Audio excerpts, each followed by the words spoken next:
एक दिन राजा विक्रमादित्य अपने बागीचे में ताज़ी हवा का आनंद ले रहे थे। तभी वहाँ पर उनका मंत्री करण आ जाता है। मंत्री, अगर हमारे बागीचे में ये फूल न होते तो इस बागीचे का कोई मतलब न होता। जी जी महाराज, आपने बिल्कुल ठीक कहा। वो दोनों ऐसी बातें कर ही रहे थे कि तभी वहाँ महाराज की बड़ी पत्नी आ जाती है। क्या हुआ महारानी, आपका चांद जैसा मुखड़ा क्यों मुरझाया हुआ सा लग रहा है?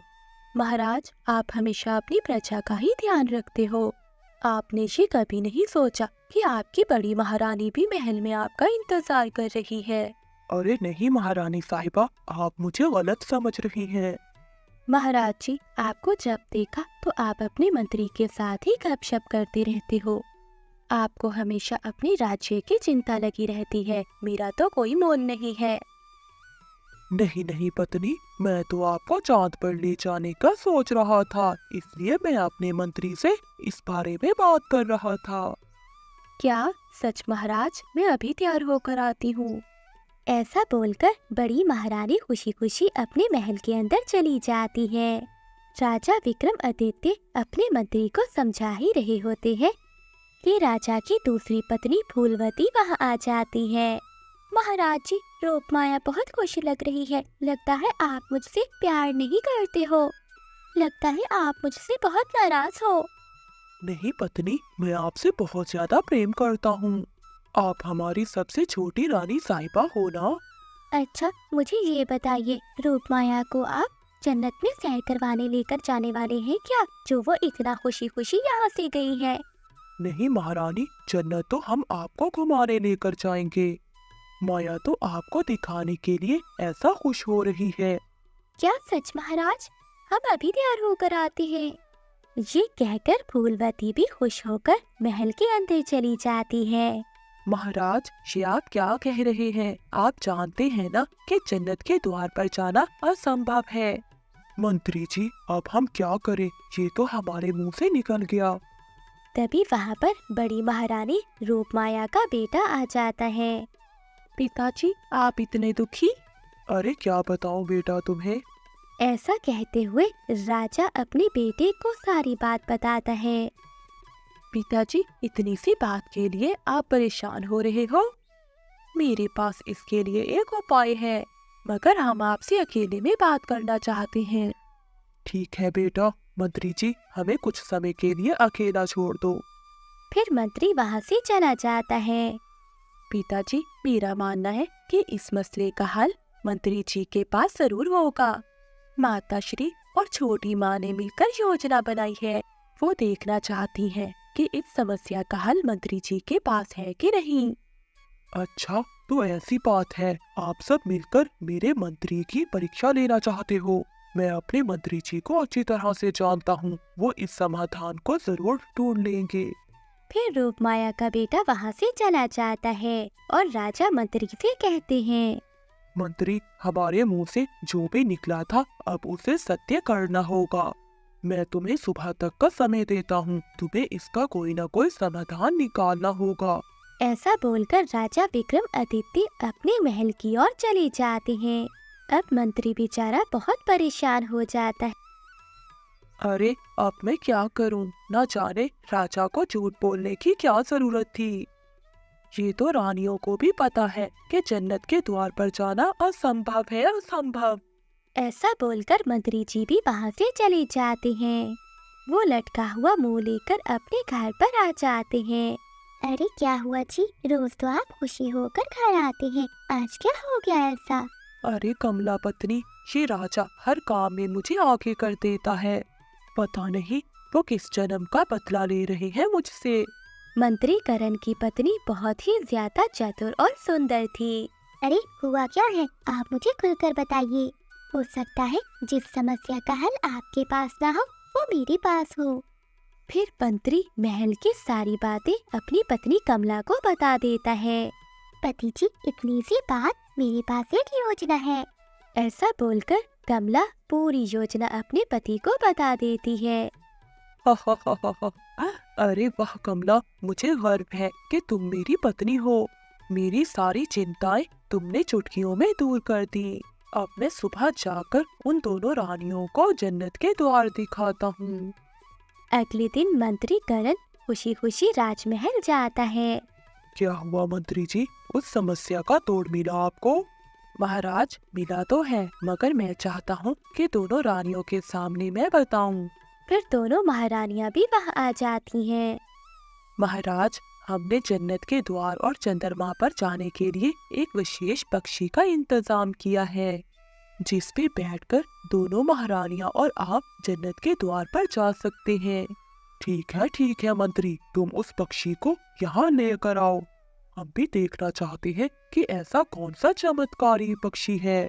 माफ कीजिए महाराज, मगर उस पक्षी को यहाँ लेकर आना असंभव है, असंभव। क्या मंत्री, असंभव क्यों? महाराज, उस पक्षी को वही लेकर आ सकता है जो कभी पानी ना पीता हो। अगर ऐसे ही कोई उसको हाथ लगाएगा तो वो जलकर राख हो जाएगा। अरे, ये तो असंभव है। भला पानी पिए बिना कौन जिंदा रह सकता है? बिल्कुल रह सकता है महारानी जी, बिल्कुल रह सकता है। महाराज, मुझे लगता है कि आपका मंत्री पागल हो गया है। इसे कोई अच्छे वैद्य को दिखाएं आप। इसको ये तक नहीं पता कि बिना पानी के जीवन कैसे चल सकता है। महारानी, उसी प्रकार जिस प्रकार एक जीवित प्राणी का जन्नत के द्वार पर जाना संभव है। अब महारानी जी समझ जाती है कि उनकी परीक्षा में मंत्री पूरा उतर चुका है। मंत्री जी, हम तो ये जानना चाहते थे कि आप क्या हर मुश्किल की समस्या निकाल सकते हैं, मगर आज आपने ये साबित कर दिया कि आपके जितना बुद्धिमान कोई नहीं है। अरे वाह मंत्री वाह, अगर आप जैसा मंत्री मेरे साथ हो तो एक राजा को भला किस बात का डर। आज आपने हमारा दिल बहुत खुश कर दिया। एक गांव में कुंदन नाम का एक लड़का रहता था। कुंदन बहुत गरीब था। जब वो केवल 17 बरस का था तो उसके माता पिता की मृत्यु हो गई थी। आज तक कुंदन ने केवल दुख ही झेले थे। उसकी जिंदगी में हर समय उल्टा ही होता रहता था। उसके पिता के मरने के बाद गांव के एक सेठ चंदन लाल ने उससे कहा, कुंदन के बच्चे, तेरे बाप ने मुझसे बहुत सारा कर्ज लिया था। वो तो मुझे कर्ज दिए बिना ही ऊपर चला गया। तू बता कि मुझे कर्ज कैसे वापस करेगा? सेठ जी, आप तो जानते हैं कि मेरे पास कुछ भी नहीं है। मैं आपको कैसे कर्ज लौटा पाऊंगा? ले दे के मेरे पास एक झोपड़ी है जिसपे मैं रहता हूँ। उस झोपड़ी का मैं क्या करूँगा? अगर तेरे पास पैसे नहीं है तो उम्र भर तुझे मेरे खेतों में काम करना होगा। तू सारी जिंदगी मेरे पास काम करेगा, इससे तेरा कर्जा उतर जाएगा और मैं तुझे एक फूटी कौड़ी तक नहीं दूंगा। कुंदन नादान था, इसलिए वो चंदन लाल सेठ की बात आसानी से मान लेता है। ठीक है सेठ जी, अगर ऐसा करने से कर्जा माफ हो जाएगा तो मुझे मंजूर है। तो फिर क्या था, कुंदन सेठ के खेतों में मजदूरी करने लगता है। दिन भर मजदूरी करने के बाद भी सेठ उसे रात का खाना देता था, और वो भी 2 सूखी रोटियां। ये ले, 2 रोटियां खा ले और सुबह उठकर जल्दी से काम पर लग जाना। मुझे सुबह सोते हुए दिखाई ना देना, वरना तेरी खैर नहीं। जी सेठ जी। यही नहीं, सेठ कुंदन को बहुत मारता था, लेकिन बेचारा कुंदन करता भी तो क्या, वो बहुत मजबूर था। ऐसे ही कुछ साल बीत जाते हैं और कुंदन 25 वर्ष का हो जाता है। एक दिन कुंदन को उठने में जरा देरी हो जाती है, तो वो जल्दी से सेठ के खेतों की ओर भागता है। अरे बाप रे, आज बहुत देर हो गई, जल्दी से खेतों में जाता हूँ, इससे पहले कि सेठ आ जाए। वो जैसे ही खेतों में पहुँचता है तो वो देखता है कि सेठ हाथ में लाठी लिए कुंदन का इंतजार कर रहा था। सेठ को ऐसा देखकर कुंदन बहुत घबरा जाता है। सेठ जी, माफ कर दीजिए, उठने में जरा देरी हो गई। आइंदा ऐसा कभी नहीं होगा। अच्छा, माफ कर दूं? अगर आज माफ कर दिया तो तू हमेशा ये गलती करता रहेगा। सजा तो तुझे मिलेगी। तू क्या चाहता है कि घर में तू आराम करे और खेतों में मैं काम करूं? रुक, अभी बताता हूँ मैं तुझे। ऐसा कहते हुए सेठ कुंदन को मारने लगता है। कुंदन हमेशा मार खा लेता था, क्योंकि उसे लगता था कि सेठ के अलावा कोई भी उसका इस दुनिया में नहीं है। मगर आज कुंदन सेठ को जवाब देते हुए कहता है, बस कीजिए सेठ जी, और कितना पीटेंगे? रात को आपने ही खेतों में देर तक काम करवाया, इसलिए मुझे घर लौटने में देरी हो गई और इसी वजह से मैं सुबह जल्दी नहीं उठ पाया। बताइए इसमें मेरी क्या गलती है? कुंदन का ये जवाब सुनकर सेठ बौखला जाता है। अरे वाह कुंदन, तो क्या कहता है कि गलती किसकी है? क्या मेरी? अरे तो अपने माँ बाप को ही खा गया। मेरे टुकड़ों पर पलकर तो मुझसे ही जुबान लड़ाता है। जा निकल जा मेरे खेतों से, जब भूखा मरेगा तो लौट कर आएगा मेरे पास। सेठ की ऐसी बातें सुनकर कुंदन रोने लगता है। ठीक है सेठ जी, मैं जा रहा हूँ। वो खेत छोड़कर सीधा गांव से बाहर जाने लगता है। उसे भी नहीं पता था कि वो कहाँ जा रहा है, मगर वो उस गांव से दूर जाना चाहता था जिसने उसका सब कुछ छीन लिया था। अब कभी लौट कर नहीं आऊंगा, चाहे मुझे भूखा प्यासा ही क्यों न रहना पड़े। तभी कुंदन को पेड़ के नीचे एक साधु बाबा मिलते हैं। साधु कुंदन की ओर खुश होकर देखते हैं। क्या हुआ बेटा, तुम यहाँ क्या कर रहे हो? क्या हुआ बेटा, क्यों परेशान लग रहे हो? हाँ बाबा, परेशान तो हूँ, जीवन में कुछ भी अच्छा नहीं चल रहा। भूख प्यास से अब मेरा बहुत बुरा हाल है। फिर साधु कुंदन को कुछ खाने के लिए फल देता है।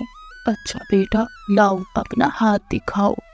अरे वाह बेटे, ऐसी लकीरें तो मैंने आज तक राजा और महाराजाओं के हाथ में देखी हैं। बेटा तुम तो बहुत तकदीर वाले हो। कुंदन को साधु की बात पर हंसी आ जाती है। जी आप कैसी बातें कर रहे हैं साधु बाबा? लगता है आप मेरे साथ मजाक कर रहे हैं। साधु कुंदन की बात पर मुस्कुरा देता है।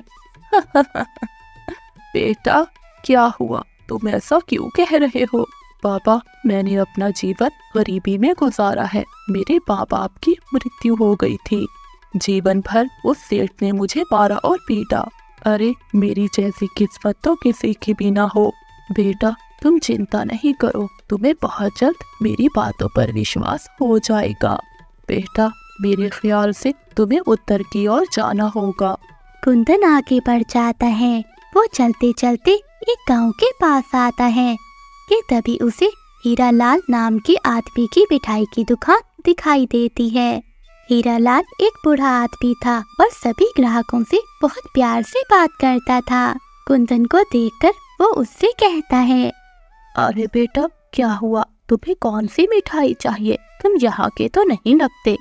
जी मैं इस गांव का नहीं हूँ और मुझे कोई मिठाई नहीं चाहिए। क्या मुझे आपकी दुकान में अभी कोई काम मिल सकता है? बदले में आप मुझे आज रात गुजारने के लिए थोड़ी सी जगह दे देना। अच्छा ठीक है, तुम ये खाली मिठाई के डब्बे संभालने में मेरी मदद करो। मैंने अपने निकम्मे बेटे राजू को कितनी बार बुलाया मगर वो मेरी मदद करने आया ही नहीं। लेकिन अच्छा हुआ कि तुम आ गए। आओ बेटा आओ। कुंदन बड़े मन से हीरालाल की मदद करने लगता है। हीरालाल को भी कुंदन से बात करके बहुत अच्छा लग रहा था। रात होते ही हीरालाल कुंदन को अपने घर ले जाता है, जहाँ सिर्फ हीरालाल और उसका बेटा राजू रहते थे। राजू की माँ का बहुत पहले देहांत हो चुका था। अरे पिताजी, ये किस बेकारी को उठा कर ले आए हो? तमीज से बात करो राजू, ये कुंदन है, ये आज रात यही रहेगा। इसने आज मेरी बहुत मदद की है। तुम बताओ, तुम क्यों नहीं आए थे दुकान पर? पता है आज कितना काम था। अरे पिताजी, मैं जरा व्यस्त था। हाँ मैं जानता हूँ कि तू कितना व्यस्त होगा। तू अपने दोस्तों के साथ ही फिर रहा होगा। अच्छा अब मैं खाना बना लेता हूँ। नहीं आप रहने दीजिए, खाना मैं बना दूंगा। आपने मुझे यहाँ रुकने दिया, मेरे लिए यही काफी है। आपको मेरे हाथ का खाना बहुत पसंद आएगा। फिर कुंदन खाना बना लेता है।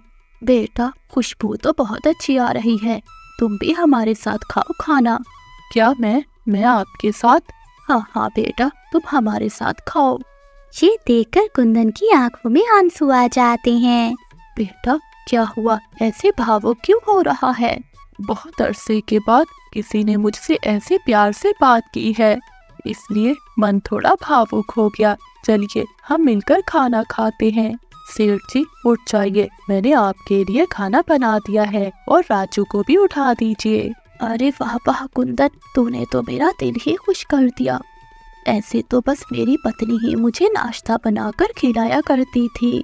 तूने तो मुझे उसकी याद दिला दी। और हाँ बेटा, तूने ये क्या सेठ सेठ लगा रखा है? बहुत समय पहले की बात है। नूरपुर गांव बहुत खूबसूरत हुआ करता था। वहाँ एक लकड़हारा रहता था जिसका नाम राजू था। राजू बहुत मेहनती और ईमानदार था। वो हमेशा अपने काम से खुश रहता था। उसके पास ज्यादा पैसे तो नहीं थे, मगर वो अपनी जिंदगी से बहुत खुश था। राजू के परिवार में उसकी पत्नी और 2 बच्चे थे। राजू कालू सेठ के यहाँ लकड़ी काटने का काम करता था और सेठ कालू लकड़ी काटने के लिए राजू को पैसे देता था, जिससे राजू और उसके परिवार का जीवन व्यापन होता था। राधा, मैं काम पर जा रहा हूँ। मुझे आज बहुत देर हो गई है। तुम आज बच्चों को स्कूल छोड़ आना। जी, स्कूल तो मैं छोड़ आऊंगी, लेकिन मोनू और चिंटी पिछले 2 दिन से कह रहे हैं उनकी टीचर स्कूल की फीस मंगा रही है। तो राधा, दे आओ बच्चों के स्कूल की फीस। अजी, आप जो पगार लाते हैं उससे मुश्किल से तो घर चलता है। इतनी सी तनख्वाह में मैं बच्चों की फीस का कैसे गुजारा करूं? अजी, मैं आपको एक बात साफ साफ कह देती हूँ, आप सेठ कालू से तनख्वाह बढ़ाने की बात करें। दिन ब दिन खर्च बढ़ता चला जा रहा है। बाजार सब्जी लेने निकलो तो सब्जी के दाम आसमान को छू रहे हैं। बच्चों की पढ़ाई का खर्चा और घर का खर्चा इतनी कम तनख्वाह में कैसे गुजारा होगा? तो ठीक है, मैं सेठ जी से आज ही पगार बढ़ाने की बात करता हूँ। इतना कहकर राजू काम पर चला जाता है। अरे भाई, आज तो पगार का दिन है। देखना, सेठ कालू कोई ना कोई लोचा जरूर करेगा। हमेशा कोई ना कोई बहाना बनाकर पगार कम कर लेता है। और अगली बार तो ये कहकर मेरी पगार काट ली कि जो तुमने 200 लिया था उसका ब्याज बढ़कर 1000 हो गया है, इसलिए मैं तुम्हारी पगार से 1000 रुपये काट रहा हूँ। हाँ मेरे भाई, तुम ठीक कह रहे हो। सेठ कालू एक नंबर का चालाक और लालची इंसान है। एक तो काम पूरा लेता है और ऊपर से पैसे भी पूरे नहीं देता। हाँ भाई, मेरी भी अगली बार सेठ कालू ने पगार काट ली थी। मैंने बस 2 छुट्टी ली थी जब मेरी गुड़िया बहुत बीमार थी, और सेठ कालू ने इस बात का फायदा उठाकर मेरी आधी पगार काट ली। ऐ ऊपर वाले, इस बार सेठ कालू मेरी पूरी पगार दे दे। मुझे बच्चों की फीस भी भरनी है। फिर सभी लकड़हारे अपने काम को लग जाते हैं। काम करने के बाद वो सेठ के पास जाते हैं। सेठ जी, महीना पूरा हो गया है, हमारी तनख्वाह हमें दे दीजिए। अरे भाइयों, देखो, मेरे पास तुम्हें तनख्वाह देने के लिए अभी पैसे नहीं हैं। अभी माल बिका नहीं, सारा माल गोदाम में पड़ा है। 1-2 दिन में तुम्हारी तनख्वाह तुम्हें मिल जाएगी। पर सेठ जी, हमारे पास कोई पैसा नहीं बचा। हमें अपने घर के लिए राशन भी लाना है और बच्चों की फीस भी देनी है। अरे मैंने कहा तो है, 1-2 दिन रुक जाओ, तुम्हें तुम्हारी तनख्वाह मिल जाएगी। अभी मेरे पास पैसे नहीं हैं। सभी लकड़हारे निराश मन से अपने अपने घर चले जाते हैं। अजी, क्या हुआ? इस बार कितना पगार मिला है? राधा, अभी कोई पगार नहीं मिला। सेठ जी ने कहा है 1-2 दिन में पैसे मिल जाएंगे। पगार नहीं मिला? आपको तो पता है ना, बच्चों की स्कूल की फीस भरनी है। इनके स्कूल की टीचर ने आज साफ साफ चेतावनी दी है कि अगर कल फीस नहीं लाई तो बच्चों को घर पर ही बिठा लेना। बताओ, मैं क्या करूं?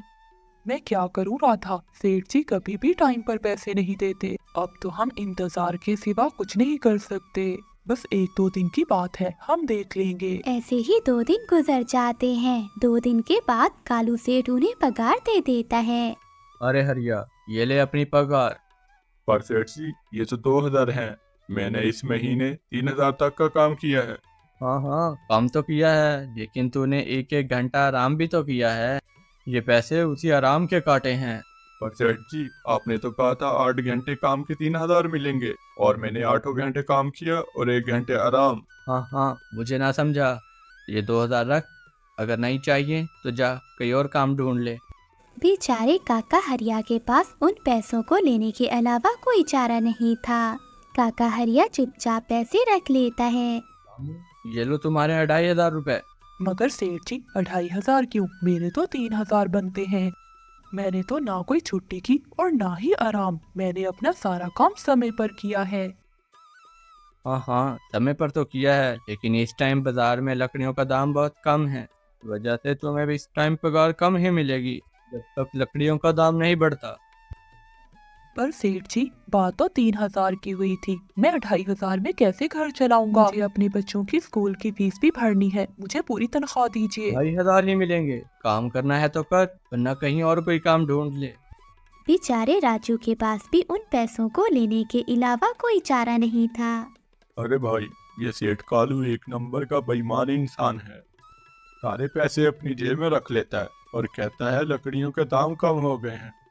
देख लेना, किसी ना किसी दिन हम गरीबों की से जरूर हाय लगेगी। नहीं हरिया काका, ऐसा नहीं कहते। आखिर वो हमारे अन्नदाता हैं। उन्हीं की वजह से तो हमारा घर चल रहा है। अरे कहाँ का अन्नदाता, काम के पूरे पैसे तो देता नहीं है। अरे पूरा महीना काम करके क्या मिलता है? सिर्फ ये 2,000। इससे घर कैसे चलेगा? इससे तो हम तरक्की नहीं कर सकते। काका, हम क्या कर सकते हैं? लकड़ी काटने के सिवा हमें और कोई काम नहीं आता। अगर कोई कारोबार करना भी चाहे तो हमारे पास कहाँ इतने पैसे हैं कि हम कोई कारोबार कर सकते हैं। अब तो सेठ कालू ही हमारे अन्नदाता हैं। कुछ देर बातें करने के बाद सभी अपने घर को लौट जाते हैं। जी आ गए आप। इस बार कितनी पगार लेकर आए हैं? राधा, इस बार सेठ जी ने सिर्फ 2,500 रुपए दिए हैं।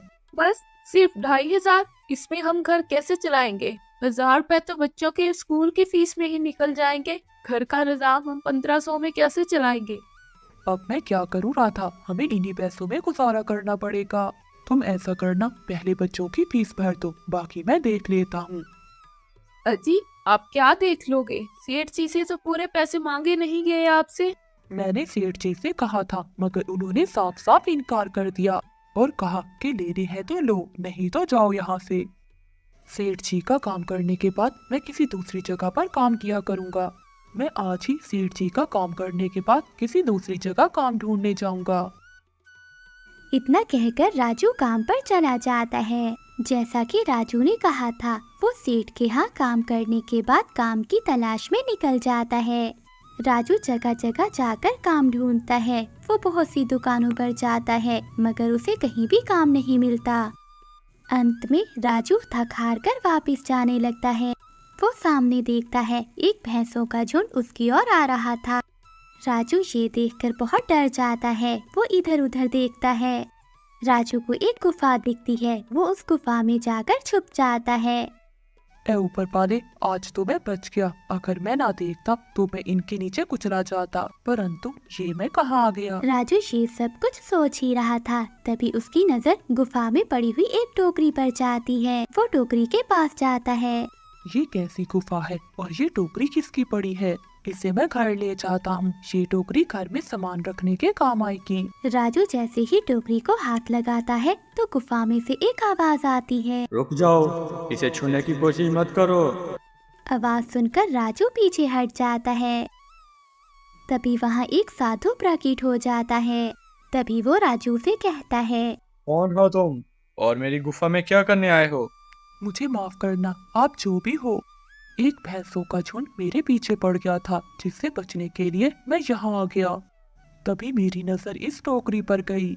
मुझे माफ कीजिएगा, मुझे लगा यहाँ कोई नहीं है तो ये टोकरी किसी की नहीं होगी, इसलिए मैंने इसे छुआ। राजू, तुम्हें डरने की जरूरत नहीं है। मैं तुम्हारे बारे में सब जानता हूँ। मेरी नजर जिस पर पड़ जाती है, मैं उसका सारा एहतसाब अपनी आंखों में देख सकता हूँ। आप कौन हैं और इस गुफा में क्या कर रहे हैं? आप अपना परिचय दीजिए। आखिर आप हैं कौन? मैं एक साधु हूँ और मैं कई सालों से यहाँ की रक्षा कर रहा हूँ। मैं कई सालों से इस गुफा की रखवाली कर रहा हूँ और ये गुफा मेरे पूर्वजों की है। और इस गुफा में सिर्फ वही आ सकता है जिसका मन पवित्र हो। और अगर पवित्र होते तो इस गुफा में कभी नहीं आ सकते। तुम एक सच्चे इंसान हो, इसलिए इस गुफा में आ सके और इस टोकरी को छू पाए। और तुमने इस टोकरी को छुआ है, ये टोकरी तुम्हारी हुई। नहीं नहीं बाबा, मुझे ये टोकरी नहीं चाहिए। मैं तो बस इसे देख रहा था। डरो मत राजू, तुम इसे ले जाओ। ये कोई साधारण टोकरी नहीं है, बल्कि ये जादुई टोकरी है। क्या जादुई टोकरी? हाँ राजू, ये वही टोकरी है। अब तुम इसके मालिक हो, पर जो चीज तुम इसमें एक बार डालोगे, तुम्हें वही बार बार इसमें वही डालनी होगी। और इसके अलावा और कोई चीज तुम इसमें नहीं डाल सकते। और अगर ऐसा तुमने किया तो इसका परिणाम तुम्हें ही भुगतना होगा। मेरी बात ये हमेशा याद रखना, और इसमें सिर्फ वही चीज डालना जिसकी तुम्हें बहुत जरूरत हो। राजू वो टोकरी लेकर घर आ जाता है। राधा, देखो मैं क्या लाया हूँ। क्या लाई हो आप? बस ये एक टोकरी? पहले आप ये बताएं, आप काम की तलाश में गए थे, आपको कोई काम मिला के नहीं? राधा, 1 मिनट मेरी बात तो सुनो। ये कोई साधारण टोकरी नहीं बल्कि जादुई टोकरी है।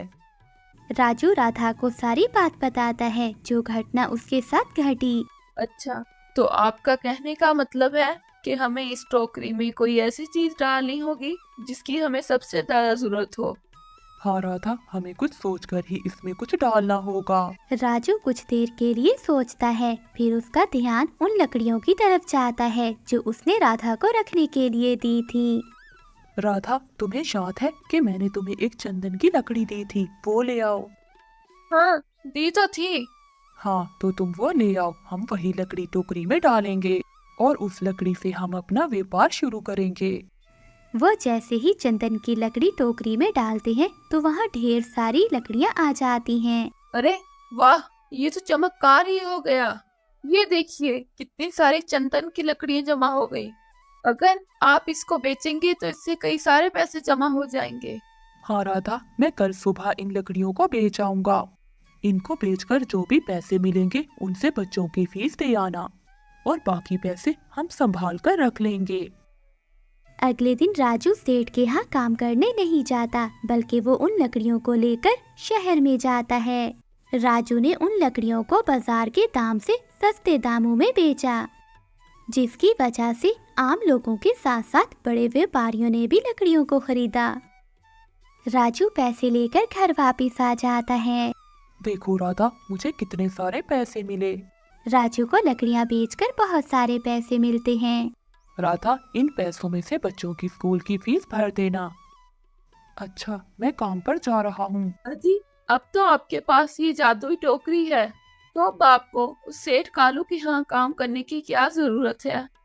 हाँ राधा, मैं सेठ कालू के यहाँ काम करने नहीं जा रहा, बल्कि वहाँ के लकड़हारों को खुशखबरी देने जा रहा हूँ, क्योंकि मेरे साथ साथ वो सब भी कालू सेठ से बहुत परेशान थे। अगर मेरा भला हो रहा है तो मेरे साथ उनका भी भला होना चाहिए। वो सब ईमानदार लकड़हारे हैं, वो सब मेहनत से काम करते हैं, मगर सेठ कालू ने कभी उनको मेहनत के पैसे नहीं दिए। इसलिए मैंने सोचा है उन सबको अपने काम में शामिल कर लेता हूँ। हाँ जी, बात तो आपकी बिल्कुल सही है। अगर आप सब मिलकर काम करेंगे तो हम बहुत ही जल्द तरक्की हासिल कर लेंगे। गर्मियों की दोपहर में गांव के चौराहे पर कुछ किसान बैठे हुए थे। उन सबके चेहरों पर चिंता और थकान झलक रही थी। जमींदार के गुंडे गांव में घूम रहे थे। अजय एक कोने में अपनी पत्नी सीमा से बातें कर रहा होता है। सीमा, ये बहरो सिंह हमारी जान तक ले लेगा। वो हमारी जमीन छीन कर क्या करेगा? जब खेतों में कुछ उगेगा ही नहीं तो ये लालच किस काम का? अजय, क्रोध से कुछ नहीं होगा। हमें अपनी जमीन बचाने के लिए कोई और तरीका ढूंढना होगा। कैसा तरीका सीमा? बारिश नहीं हुई, फसल नहीं उगी, हमारी बंजर जमीन पर कुछ नहीं बचा। अब इस गांव में रहना मौत को बुलाने जैसा है। तभी गांव के मुखिया अजय के पास आते हैं। अजय, तुम बिल्कुल ठीक कह रहे हो। बहरो सिंह ने गांव को नर्क बना दिया है। लेकिन बेटा, अगर तुम जैसे लोग भी हार मान जाओगे तो हमारे गांव का क्या होगा? मुखिया जी, मैं लड़ना चाहता हूँ, मगर कैसे? मेरे पास कुछ भी नहीं बचा। अजय बेटा, तुम्हारे पास तुम्हारी हिम्मत और मेहनत है, ये मत भूलो। अजय चुप कर जाता है, मगर उसकी आंखों में गुस्सा और सवाल दिखाई दे रहे थे। अगले दिन अजय थका हुआ जंगल में एक पेड़ के नीचे बैठा हुआ था। उसके चेहरे पर चिंता की लकीरें थीं। अचानक उसे पेड़ों के पीछे से किसी के चलने की आवाज सुनाई देती है। तभी एक साधु अजय के पास आता है। क्या सोच रहे हो बेटा? आप कौन है पापा, और इस वीरान जगह पर क्या कर रहे हैं? बेटा, मैं एक मुसाफिर हूँ, मगर तुमसे ज्यादा खोया हुआ नहीं हूँ। लगता है बेटा, तुमने जिंदगी से हार मान ली है। हारता वही है जिसके पास कुछ बचा ना हो। मेरी जमीन बंजर है, मेरा परिवार भूखा है। बहरो सिंह मेरा सब कुछ छीनने पर तुला हुआ है। अब हार ही मात्र एक रास्ता है। बेटा, हारने वाला नहीं बल्कि लड़ने वाला ही दुनिया बदलता है। तुम किसान हो और किसान के हाथ में धरती को बदलने की ताकत है। क्या ताकत? मेरी जमीन बंजर है, उसमें अब कोई भी ताकत नहीं बची। तो ताकत मैं दूंगा। ये लो बेटे, ये 3 बीज, इसे अपनी जमीन पर बो देना। और बेटे याद रखना, जो उगेगा वो तुम्हारी किस्मत बदल देगा।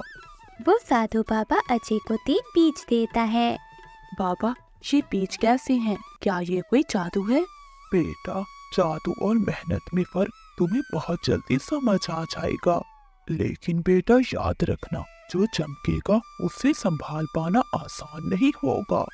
फिर साधु बाबा वहाँ से चले जाते हैं और अजय की पत्नी सीमा वहाँ आती है।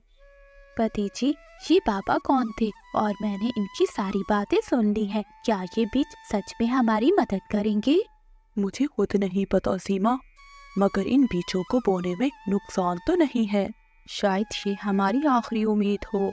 अगर आपको इन पर भरोसा है तो मुझे भी है। मुझे पूरा यकीन है कि चमत्कार हो सकता है। फिर पति पत्नी खेतों में जाते हैं और वहाँ जाकर वो बीज बो देते हैं। उन दोनों ने बीज बोकर एक दूसरे की तरफ देखा।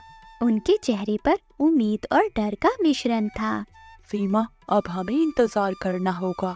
ये बीज क्या करते हैं ये तो आने वाला समय ही बताएगा। वो दोनों अपने झोंपड़े में लौट आए। अगली सुबह वो दोनों खेत की ओर जाने लगे। उन्हें ये देखकर हैरानी हुई कि उनकी जमीन पर 3 छोटे छोटे पौधे निकल आए हैं। वो 3 पौधे रात के तारों की तरह चमक रहे थे। पति जी, ये क्या है? हमारी जमीन तो बंजर थी, फिर ये पौधे भला कैसे उगाए? सीमा, ये वही बीज है जो हमें साधु बाबा ने दिए थे। ये कोई आम पौधे नहीं लगते, ऐसे लगते हैं जैसे आसमान के तारों से जुड़े हों।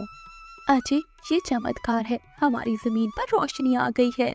पति जी, अब हमारा गांव भी खुशहाल हो सकता है। वो दोनों पति पत्नी एक पल के लिए खुश हुए। लेकिन सीमा, अगर जमींदार और गांव वालों को पता चल गया तो हमारे लिए ये पौधे मुसीबत बन जाएंगे। हमें संभल कर रहना होगा अजय, मगर सच को ज्यादा दिन तक छुपाया नहीं जा सकता। अगले दिन गांव के सभी लोग अजय के खेत के पास जमा हुए। वो सब चमकदार पौधों को देख रहे थे। उनकी आंखों में एक खुशी थी। उसी भीड़ के बीच में जमींदार के एक आदमी ने ये सब देखा और वो थोड़ा थोड़ा जमींदार को बताने गया। अरे भाई, ये पौधे तुम्हारी जमीन में कैसे उगाए? मुझे नहीं पता, मैंने बस मेहनत की है। अजय बेटा, तुम्हारी जमीन ने एक नई किरण दिखाई है, लेकिन हमें सावधान रहना होगा। अगर ये बात जमींदार तक पहुंच गई तो वो खेत पर कब्जा कर लेगा। अजय कुछ कहने ही वाला था कि दूर से भैरव सिंह और उसके साथी आते हुए दिखाई दिए। उसने खेत के चमकदार पौधों को देखा। तो अजय, ये है तुम्हारा चमत्कार।